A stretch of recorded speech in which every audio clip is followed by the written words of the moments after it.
ठीक है। सिंदरी विधानसभा में चौंकाने वाला रिजल्ट आया। भाजपा का घर माने जाने वाले सिंदरी विधानसभा में अचानक बहुत बड़ा परिवर्तन आया और उस परिवर्तन में भाजपा कहीं दूर दूर तक नजर नहीं आया। तारा देवी जो काफी मेहनत के साथ और भाजपा जिस विश्वास से तारा देवी को टिकट दिया था वो विश्वास पर खरी नहीं उतर पाई। उनकी भावना काम नहीं आई। उनका पति इंद्रजीत महतो जी का तबियत खराब है, काम करने वाला चाहिए था परिवर्तन। और इसमें सबसे ज्यादा अगर किसी को जनता का समर्थन मिला तो वो है भाकपा माले चंद्रदेव महतो उर्फ बबलू महतो को। इंडिया गठबंधन के तहत एमसीसी सीपीआईएम में विलय होकर भाकपा माले बन गया और विजय की कथा वहीं से लिखी गई। इंडिया गठबंधन का बहुत सारा वोट उनकी झोली में आ गिरा और चंद्रदेव महतो विजय हो गए। चंद्रदेव महतो सीधे जमीन से जुड़ा हुआ व्यक्ति है और जनता के बीच रहकर जनता की समस्याओं को सुलझाने वाला गरीबों का नेता है। इसका उनको ये फल एक आशीर्वाद के रूप में मिला जनता जनार्दन से और अंततः वह विजयी हुए। चंद्रदेव महतो का कहना है कि सिंदरी विधानसभा में सबसे पहले काम होगा बेरोजगारी दूर करना। दूसरा काम गोविंदपुर NH2 पर जाम की समस्या बनी रहती है, 2 घंटा 4 घंटा 5 घंटा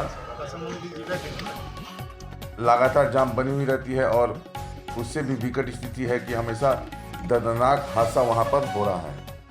एक फ्लाईओवर हर सूरत में वहां बनेगा ही।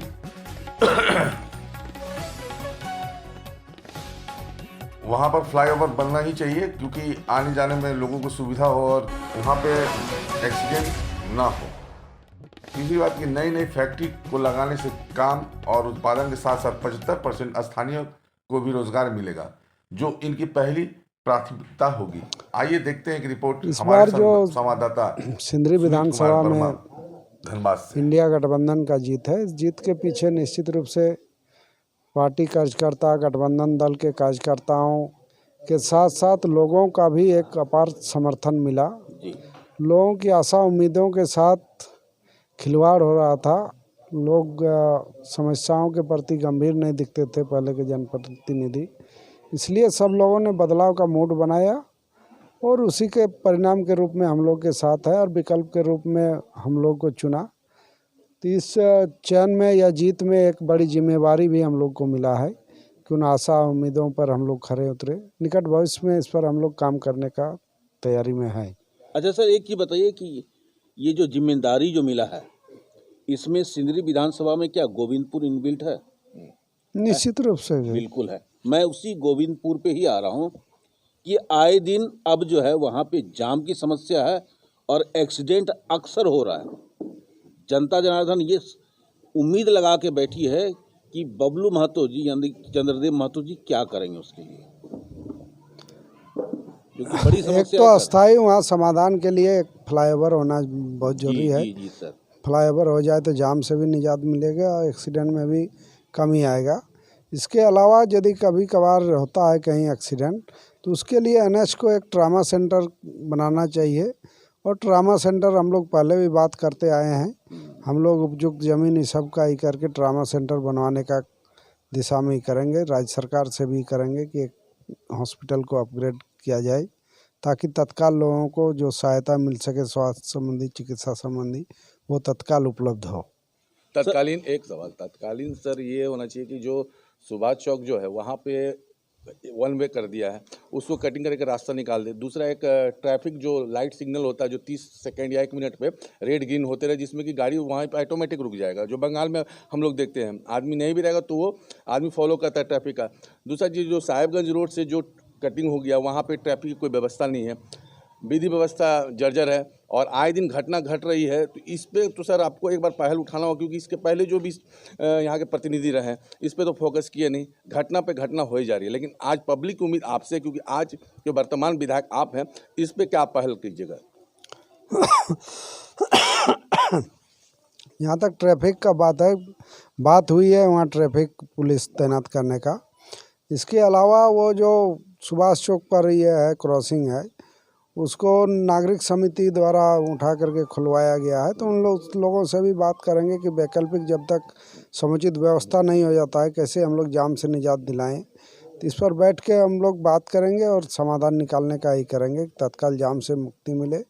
और ट्रैफिक का जैसे व्यवस्था का बात हो रहा है, तत्काल वहाँ उपलब्ध हो, जितने जवान का ज़रूरत हो वो उपलब्ध कराए ताकि लोगों को जाम से मुक्ति मिले। अब सर एक सवाल है जो अहम है बेरोजगारों के लिए। पानी की समस्या जो भी है वो तो है ही, बेरोजगारों की समस्या जो है वो बेरोजगारी कैसे दूर होगी? इसके लिए क्षेत्र में जितने हैं काम के जितने अवसर हैं उन अवसरों पर हम लोग कोशिश करेंगे कि यहाँ के लोगों को ही करें।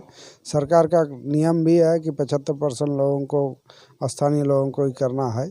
तो उस पर जितने छोटे बड़े उद्योग हैं उसमें हम लोग कोशिश करेंगे जो अवसर हैं उन अवसरों में यहाँ के लोगों को प्राथमिकता मिले और नए कल कारखाना इस क्षेत्र में और बढ़े लगे। तो उसके लिए भी हम लोग जो ज़रूरत है उपयुक्त वातावरण का, उस वातावरण को बनाने में हम लोग एक सहयोगी के रूप में रहेंगे ताकि यहाँ के लोगों को काम ज़्यादा से ज़्यादा मिल सके। आपका कहना है कि 75% जो है यहाँ की जनता को काम मिलना चाहिए, लेकिन सवाल ये है कि जनता को काम यानी कि बेरोजगार को काम तभी मिलेगा वो जब सही ढंग से शिक्षित होंगे, और शिक्षा का स्थिति तो बहुत चरमर है।